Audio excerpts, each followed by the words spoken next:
It's unthinkable, but what if something like what happened in Colorado today happened here? SNN local news reporter Grant Boxleitner posed that very question to local law enforcement, and he can tell us more about what he found. Well, that's right, Lena. The area men and women in law enforcement say preparing for the worst is a mindset that guides their training to take out a shooter. We're acutely aware of what could potentially happen at any time. We're taught that way. Sarasota County Sheriff's SWAT team members are training to take down an active shooter.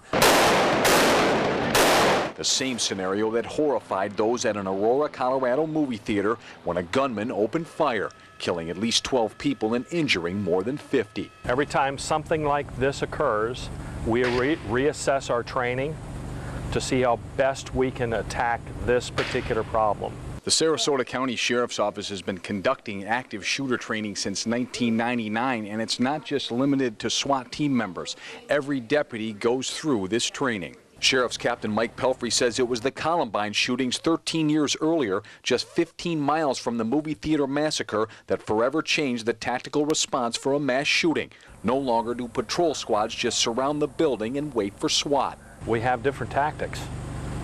When we get there, it may be a single officer, it may be a couple of officers, and to coin a term, we charge to the sound of the gunfire.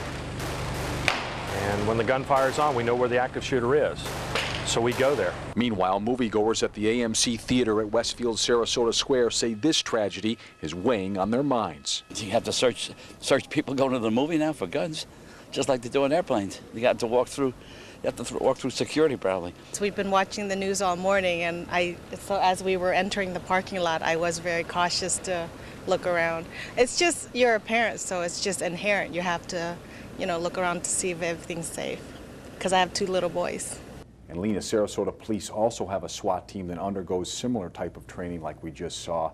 And the Northport police also have 4 members assigned to the Sarasota County Sheriff's Office. They don't have their own SWAT team, but they get some of this training as well. And it's the kind of question you don't ever think you have to ask. What about if it happens in a movie theater? No, you don't. And being in the movie theaters today, a lot of people were a little bit nervous when we were talking to them. So. Okay, understandably. Thank you very much, Grant.